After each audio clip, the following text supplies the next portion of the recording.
Hey fam, welcome back. Today we're doing something a little different.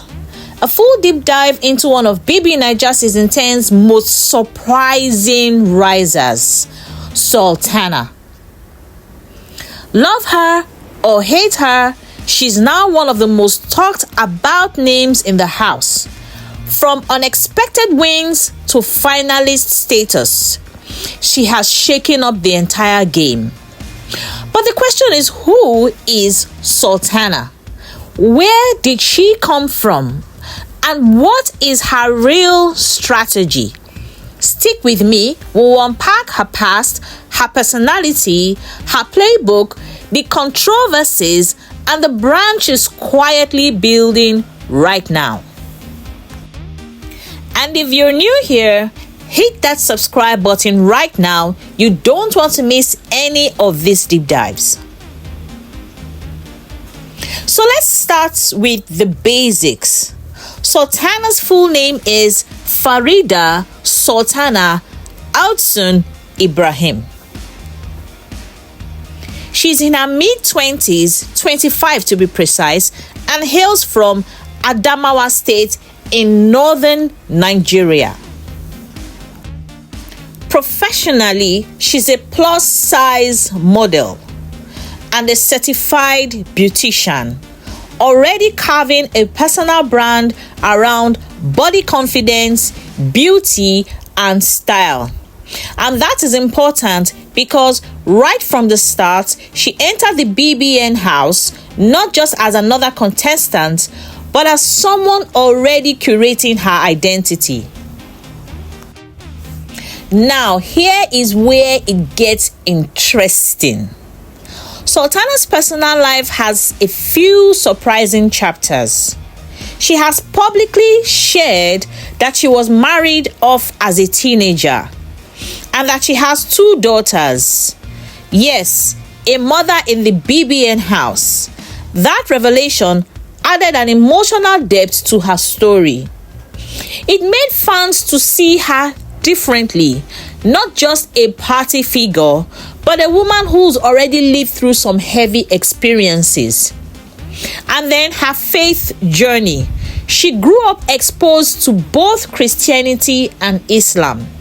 And she has even said she was baptized as a child, but later chose Islam because, in her words, it worked best for me.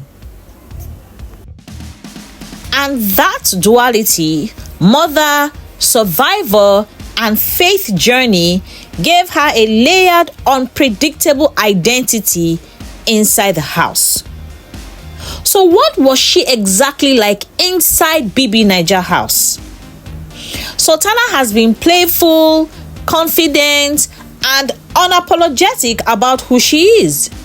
She uses humor and boldness almost like an armor. Sometimes she's cheeky, sometimes she's provocative, but always very noticeable. And then she created that identity, that Northern babe identity. That is a big deal. Why? Because BBNaija has historically been Lagos heavy, Southern heavy. So Sultana brings a different cultural flavor to the mix. And what are the advantages here? She stands out immediately. I mean, take a look at her outfits, her aura, her vibe, very different. But the risk here is that standing out makes you a target. The more unique you are, the easier it is for critics to attack, especially when conversations about religion, gender, or proper behavior come into play. So let's talk about the big turning points that has made Sultana a heavy contender. First of all, her candid chats about her past. Opening up about being married young and raising kids made her human to viewers. Second is that her interactions with housemates. Sometimes she's playful, sometimes she's flirtatious, and sometimes she's totally unpredictable. So if you remember all those late night sleepover scenes that trended, the Jason Sultana angle, those clips fed the narrative. But the crowning moment for her, which is week 9, where Sultana won the Head of House Challenger game, that single win didn't just give her immunity, it sealed her spot as a finalist and made people who had been taking her for granted take her seriously. This was a pivot point for her. She went from underdog wildcard to finalist contender all in 1 week.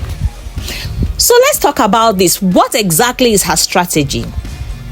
If you notice, she doesn't really get into loud fights or constant aggressive drama.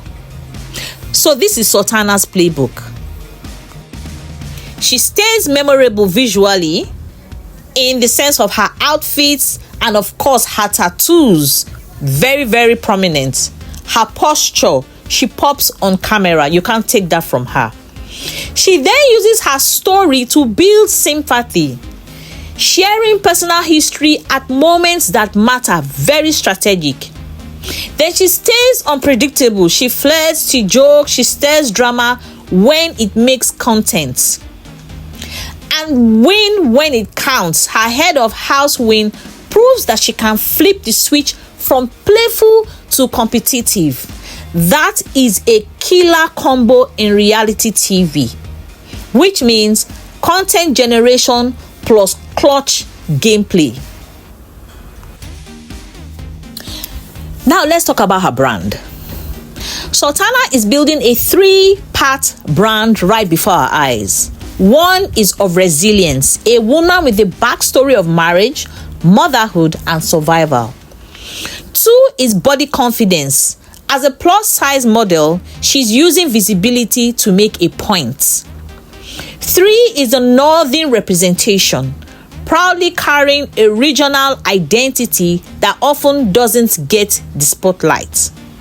So outside the house, this translates into potential partnerships, plus-size fashion and modeling campaigns, beauty and skincare endorsements, empowerment content for women navigating marriage, motherhood, or identity. But the challenge here is to turn short-term drama into long-term credibility. Of course, Sultana isn't without her own set of risk. She's polarizing, her boldness entertains, but it also offends. Her backstory, while sympathetic, has raised some doubts. Fans ask, why wasn't this shared earlier? Why now? She's strategically sharing some information at some certain point in time. That is fine. And then her cultural language clashes. Sometimes what she says gets twisted or used against her. That is the tightrope she's currently walking. Embrace the boldness, but don't let it to backfire. So, where does Sultana go from here? She's already a finalist, which is massive. If she manages her narrative smartly with authentic interviews, clear brand positioning, and strategic collaborations, she could stretch this momentum into long-term success. But if she leans too hard into controversy or remains reactionary, her moments may fade fast. Right now, she's standing at a crossroad: superstar potential or viral flameout. My verdict? She's in a great spot, a finalist plus a compelling backstory plus a unique identity is a very good opportunity for her. So the rest depends on how she writes her next chapter. And as always, here are 3 quick brand story school lessons from Sultana's game. Tell your story but own it. Being vulnerable is powerful when you lead the narrative. Differentiate visibly. A unique look plus consistent voice makes you unforgettable. Win key moments. Content drives buzz, but clutch wins buy you credibility. So if you're building a brand, whether as a creator, entrepreneur, or artist, Sultana's journey is a masterclass in mixing being vulnerable with showmanship. So now I want to hear from you. Is Sultana being real or just a viral moment that will fade? I want you to drop your take in the comments with hashtag Team Sultana or hashtag not for me. And if you love this breakdown, hit like, subscribe and share. We've got more deep dives coming. And next up might just be Imisi. Which one should I do next? Drop your choice below and I'll see you in the next video.